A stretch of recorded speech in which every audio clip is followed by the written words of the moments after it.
1분기는 각오해야 된다. 거래량 폭감. 지금은 이제 뭔 악재들이 있냐면 첫 번째,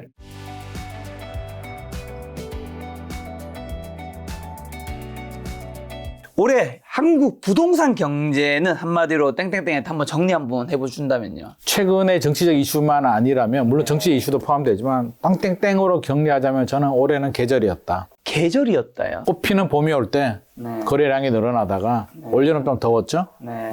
집값도 많이 올랐습니다. 서울 아파트 거래량 거의 뭐 폭등했죠. 9천 건 이상 거래가 되다가 찬바람이 불면서 쭉 내려와서 그냥 계절 흐름하고 똑같이 되는데 신기하게도 이제 겨울 됐잖아요. 오늘 좀 춥더라고요. 거래량 폭감했습니다. 물론 정치적 이벤트가 좀 있었습니다만 어떻게 2024년은 그냥 계절하고 똑같았다. 자, 지금 정치적 이벤트 얘기해 주셔서 더 큰 정치는 또 미국인데 트럼프 2.0 시대가 이제 시작되잖아요. 네. 이제 뭐 한 달도 안 남았죠. 요게 한국 부동산 시장에도 영향이 있을까요? 당연히 뭐 크게는 거시로는 있을 수밖에 없을 것 같긴 한데. 영향이 있죠. 네. 두 가지 영향이 있습니다. 하나는 심리적인 영향. 네. 아직도 취임하지도 않았습니다. 맞아요. 취임도 하기 전에 우리나라 뭐 금융시장, 환율, 요동을 치고 있고요.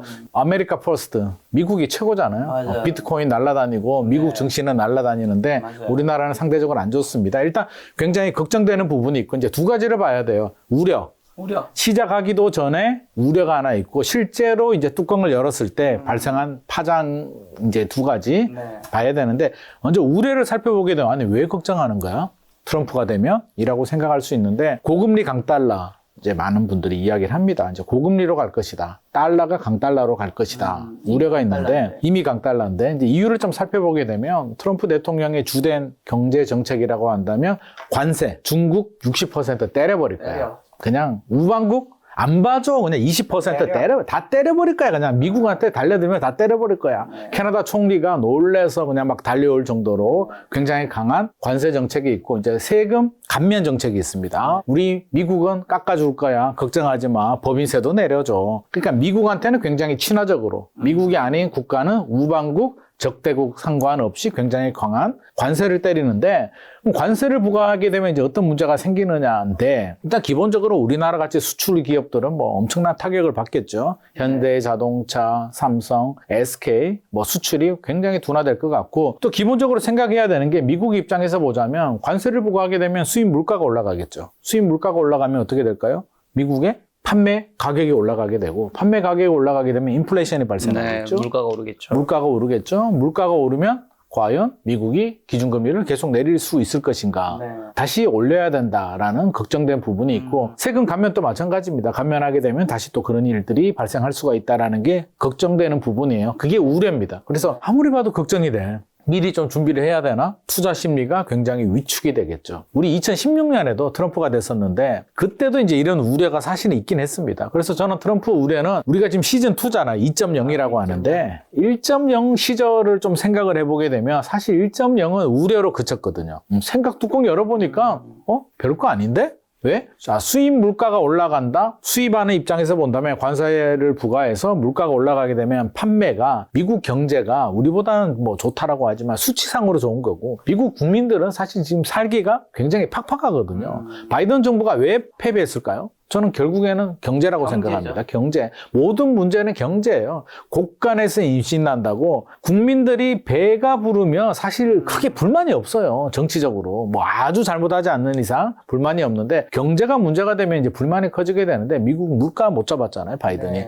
물가를 못 잡게 되면서 저는 트럼프한테 결국엔 넘어갔고 트럼프가 그걸 모를 리가 없어요. 근데 물가를 다시 부추기면서 경제를 불안하게 만든다? 그렇게 되지는 않을 것 같습니다. 왜냐하면 미국은 중간선거가 있잖아요. 실질적으로 트럼프가 이제 재선은 안 되잖아요. 이미 한번 했기 때문에 이번 4년이 마지막인데 중간선거에서 만약에 공화당이 물가를 못 잡아서 패배하게 된다면 트럼프는 실질적으로 2년짜리 반쪽 대통령이 될 수밖에 없습니다. 트럼프 머리 좋은 분이 그걸 모를 리가 없기 때문에 제 생각에는 협상용이 아닐까 저는. 우방국 20% 부과한다? 그러면 우리나라 입장에서는 이제 몇 가지 카드가 있잖아요. 관세 부과하면 너희들 삼성, SK, 현대 힘들 거지? 한국 너희들 어떡할 거야? 그럼 주한미군 분담금 뭐 좀 더 올려줄 거야?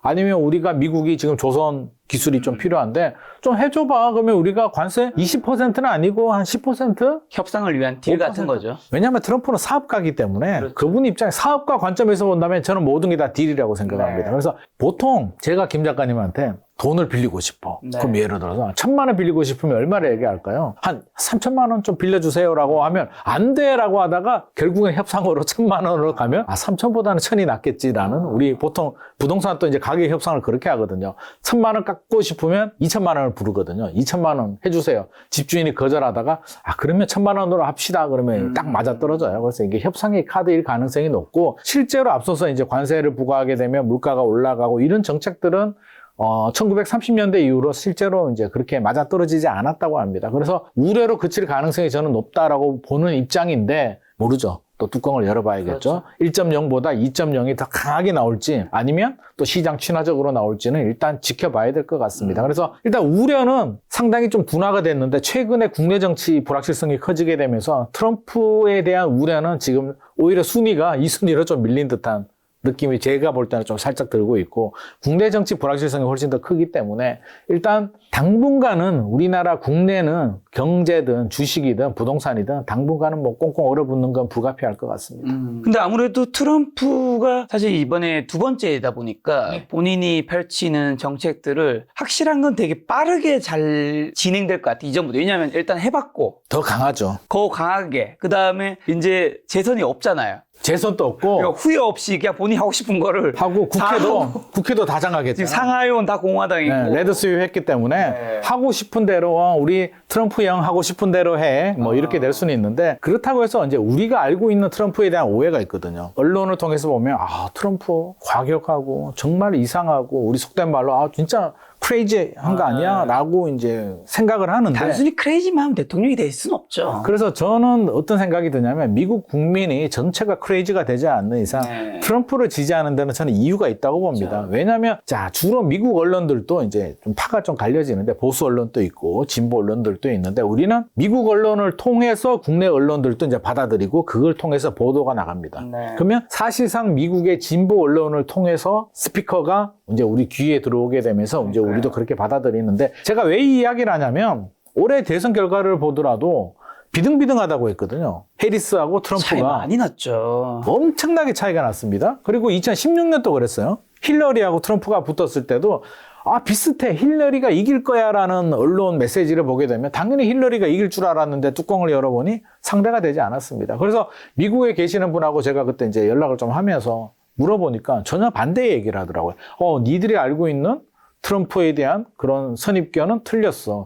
미국인들은 굉장히 지지하고 트럼프가 굉장히 똑똑한 사람이야. 언론을 통해서 듣는 건 잘못된 정보일 수도 있어라는 얘기를 했는데 이번에도 그랬습니다. 그래서 이번에도 이제 언론이 해리스가 이길 것이다. 마지막에 뒤집혔다 나올 때 저는 사실 믿지 않았습니다. 그냥 트럼프가 될 거야. 언론이 저렇게 얘기해도 트럼프가 될 거야라고 저는 확신을 가지고 있었는데 제가 바보죠. 확신을 가졌는데 비트코인을 안 샀습니다. 그러니까 트럼프가 되면 비트코인이 올라가는데 확신을 가졌으면 사셔야 되는 거 아닙니까? 그것까지 제가 생각을 못했습니다. 이게 부동산쟁이들의 한계인데 맨날 부동산만 생각하다가 비트코인 살 걸 깜빡하고 안타깝게도 절호의 기회를 놓쳤습니다. 지금 비트코인은 1억 5천만 원입니다. 제 말이요. 절호의 기회를 제가 놓쳤습니다. 알면서도 못 잡았습니다. 자, 하지만 대표님이 전문 분야는 부동산이니까 다시 부동산으로 돌아오도록 하겠습니다. 정신줄 잡고 올해 1월에서 12월 중순까지 지금 벌써 이제 중순이 넘어가니까요. 수도권 부동산 시장 집값 상한금 지금 어떻고 요즘 사람들 심리는 어떠세요? 지금은 이게 진짜 너무 다이나믹하니까 네. 또 롤러코스터를 보는 것 같습니다. 7, 8월, 6월부터 8월까지만 하더라도 뜨거웠죠. 집값 사야 되는 거 아니야? 네. 이제 다시 올라가라는 굉장히 하락 문자들이 이제 욕을 좀 많이 먹던 많이 먹었죠. 많이 먹던 시절이고 천정부지 올라갈 것 같았는데 사실상 그럴 수 없는 분위기는 맞습니다. 왜냐하면 지금이 우리가 좀 나무를 보지 말고 제가 항상 숲을 보라고 하는데 2015년에서 2021년까지 상승장은 마무리가 됐어요. 서울 상승장은 보통 7년에서 8년 정도 갑니다. 그래서 길게는 2014년부터도 보는 사람들이 있는데 2021년에 실질적으로 마무리가 됐고요. 2022년 하반기부터 이제 조정장으로 들어갔습니다. 그러면 보통 조정이 짧게는 3년, 길게는 4년에서 5년까지 가거든요. 그러면 2022년 하반기, 2023년, 2024년. 아직도 조정의 터널을 통과하고 있습니다. 조정장의 특징이 뭐냐? 등락을 거듭하는 거예요.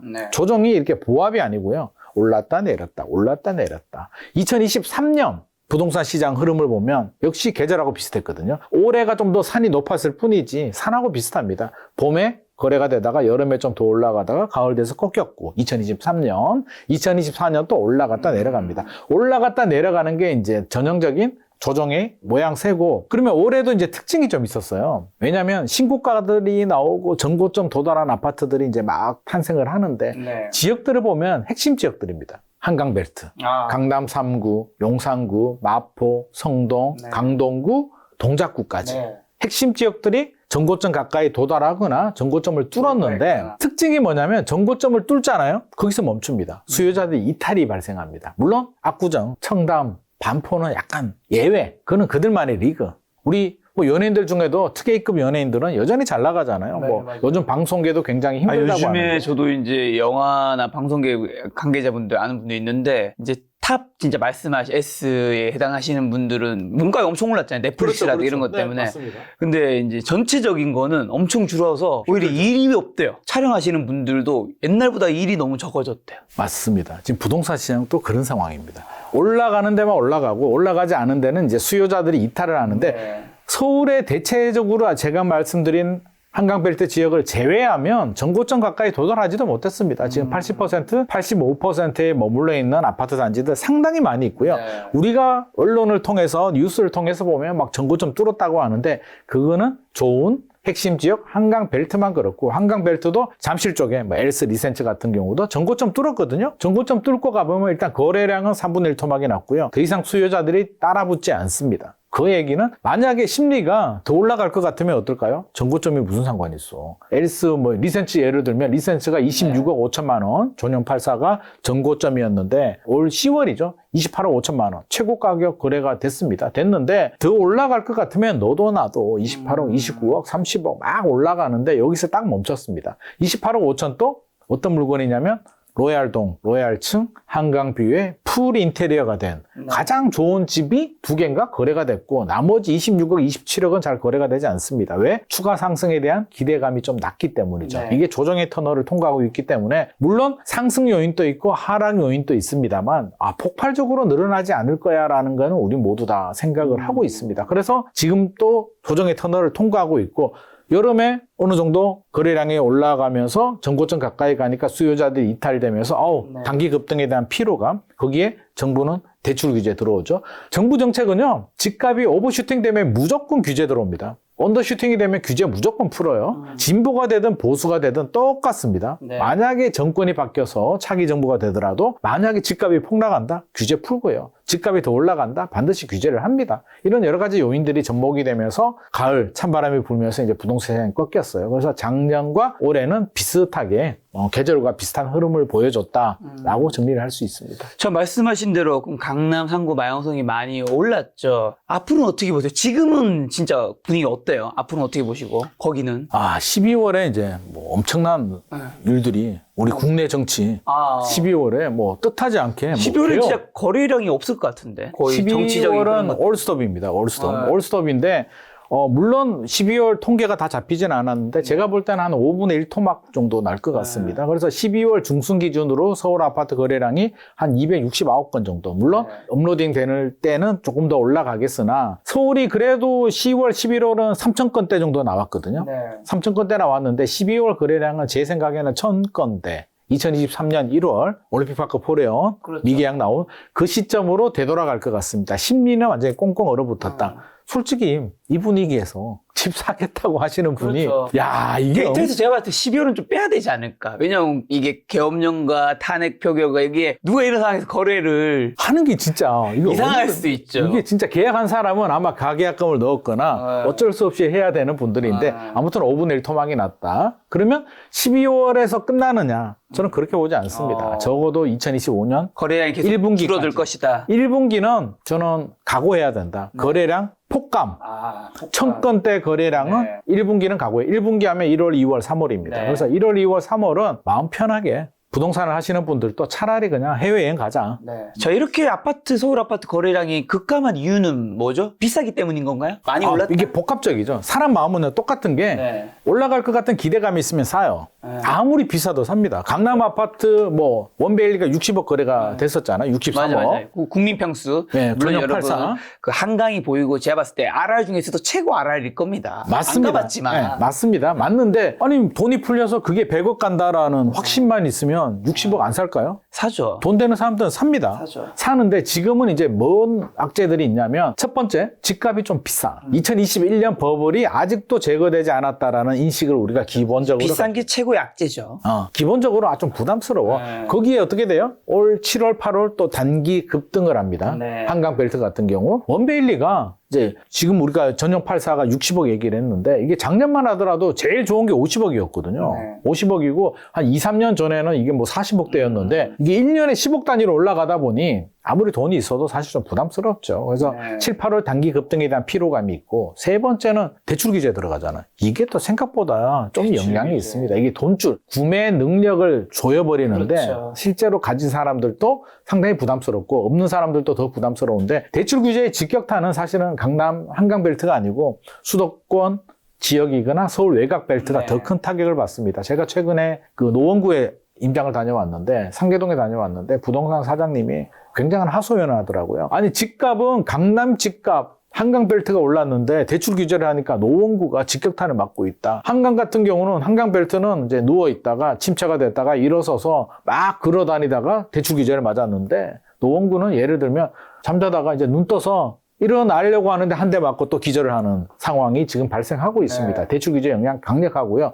또 하나의 악재가 이제 경기 침체 우려입니다. 경기 침체. 지금 상당히 안 좋습니다. 한국은행 총재께서 한 2달 전만 하더라도 계속 집값 얘기를 했어요. 가계부채 관리해야 된다. 서울 집값이 문제다. 이런 얘기를 계속 하시다가 최근에는 이제 바뀌었어요. 뭐가 바뀌었냐면 경제 얘기를 많이 합니다. 환율 문제야. 내수가 문제야. 수출이 문제야. 매우 문제야라는 얘기를 지금 계속하고 있습니다. 우리 경기 침체 저는 사실 장기 침체에 이제 진입을 했다라고 저는 생각을 하고 있는데 이미 진입을 했습니다. 한국은행 총재가 모를 리가 없습니다. 그래서 지속적으로 이제 걱정, 불확실성을 지금 이야기를 하고 있는 거고 거기에 이제 우리 앞서서 이야기하듯이 시장에서 가장 싫어하는 거, 가장 좋아하는 거는 기대감, 가장 싫어하는 건 불확실성. 트럼프발 불확실성이 왔죠. 야, 트럼프 어떻게 되지?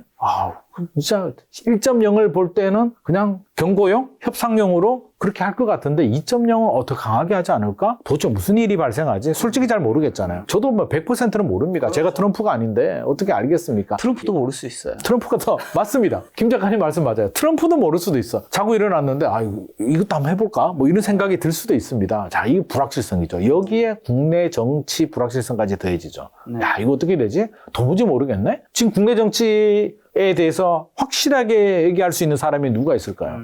언제 차기 정부가 될까요? 안 될까요? 현재 결과가 우리 예상과 똑같이 나올지 아니면 정반대로 나올지 사실 법리적인 해석은 다를 수도 있는 거잖아요. 그래서 이 불확실성까지 겹치면서 저는 이제 어떤 판단을 하냐면 시장의 수요자들, 이제 매수자 입장에서 집을 사려는 매수자 입장에서 보자면 어떤 판단? 모르겠다. 모르면 뭐 어떻게 해요? 관망 멈춥니다. 이제 안개가 자동차 운전을 하고 있는데 안개가 꼈잖아요. 어떻게? 차 멈춰야죠.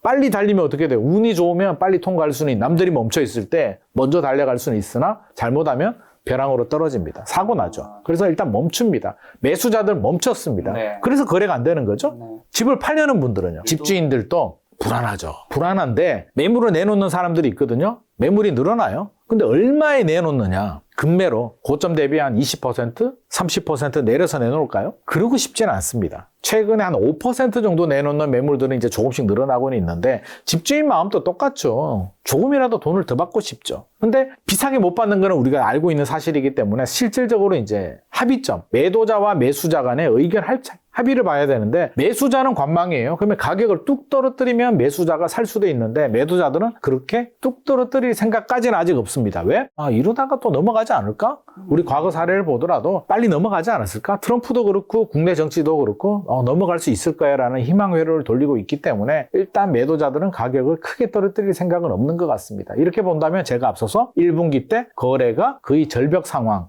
될 수밖에 없다는 게 서로의 생각이 다르기 때문입니다. 지금 대표님이 말씀하신 하락 요인이 이제 뭐 크게는 불확실성이 있지만 그 안에 세부적 큰 것들은 비슷하다. 두 번째 대출 규제, 세 번째 경기 침체로 얘기해 주셨는데 이게 대출 규제 여파로 사실은 시장의 관망세가 길어진 모양새도 있단 말이죠. 앞으로 어떻게 보시고 그럼 정부는 이 내년에 부동산 정책을 앞으로 어떻게 펼칠까? 이걸 가지고 대출 규제 가지고 상승 얘기하시는 분들은 계속 규제할 수 없다. 이제 그리고 은행도 올해는 장사를 다 한 거지만 내년에 또 장사를 해야 되면 대출을 해줘야 돼. 당연히 은행이 그걸 먹고 사는데 한측 반대편에서는 이거 쉽게 안 풀어줄 거다. 네, 어떻게 보시나요? 일단 은행 입장에서 생각을 해볼까요? 은행은 저는 대출 영업을 좀 열심히 할 것 같습니다. 왜냐하면 올해는 이제 9월부터 추석 지나고 이제 창구지도라고 하죠. 금감원장이 불렀잖아요. 야, 은행장들 좀 들어와 보세요. 관리 좀 해야 될 것 같습니다. 지금 한국은행이 금리 내려야 되는데 서울 집값이 이렇게 올라가면 어떡합니까? 관리 좀 하세요. 라고 하니까 관리가 들어갔는데 그 속은 은행들은 올해 한 8월, 9월에 이미 실적 달성 다 했습니다. 그래서 해도 돼요. 올해 장사 안 해도 돼. 사실은 김 작가님 제가 은행 지점장이라면 대출 받으러 오면 올해 제가 실적 달성했으니 굳이 뭐 그렇게 내년에 사요. 내년에 대출 나 실적 내가 내년에 실적 쌓아야 되니까. 그렇죠. 그렇게 됩니다. 그래서 올해는 협조를 해줬는데 2025년이 되면 아마 은행들도 먹고 살아야죠. 그렇죠. 근데 제가 은행 지점장이라도 가계부채 관리를 위해서 서울 집값 안정을 위해서 내가 대출 연금하면 안 되겠다라고 생각할까요? 아니면 내가 승진하고 먹고 살아야 되는데 실적을 채워야 될까요? 은행들은 열심히 할 수는 있는데 이제 중요한 건 정부의 정책인데 이제 뭐가 달렸냐면 이제 비교해야 되는 게 집값하고 달렸습니다. 집값이 그냥 보합 수준 정도 크게 오르지도 않고 크게 떨어지도 않는 수준까지 유지가 된다면 한국은행은 금리 내려야 되죠. 그렇죠. 지금 경기라든지 여러 가지 상황을 보면 골드만삭스는 2.25%까지 그러니까 3번 정도 더 내린다는 거죠. 골드만삭스는 그렇게 예상을 하고 있고 우리도 이제 그 비슷하게 2번에서 3번 정도는 더 내릴 거야. 그러면 기준금리가 2.5에서 2.25% 정도 되는데 여기서 이제 딜레마가 금리가 내리면 우리 집값이 올라간다라는 공식이 있잖아요. 정부 입장에서는 집값이 떨어지지 않으면 좋은데 올라가는 것도 문제잖아요. 그래서 제가 볼 때는 특별한 집값의 흐름의 변화가 있지 않는 한 대출 규제 기조, 스트레스 DSR 7월에 이제 3단계 시행이 되는데 저는 대출 규제는 시행될 가능성이 높다. 왜냐하면 어설프게 대출 규제를 풀어줬다가 금리 인하와 맞물려서 서울 집값이 다시 큰 폭으로 반등을 한다면 경제 살리기 위해서 금리를 내려야 되는데 발목 잡을 수도 있죠. 그래서 예방하기 위해서 대출 규제는 저는 수행할 가능성이 높다. 하지만 전제 조건은 만약에 집값이 불확실성이나 여러 가지 문제 때문에 떨어져요. 생각보다 많이 떨어져요. 2022년 12월, 2023년 1월처럼 많이 떨어진다라고 하면 대출 규제 스트레스 DSR 3단계 못할 것 같습니다. 그래서 가격이 큰 폭으로 하락하지 않는 한 대출 규제 기조는 저는 정부의 기조는 유지된다. 네. 은행은 지금보다는 살짝 문턱을 열어둘 가능성이 높습니다.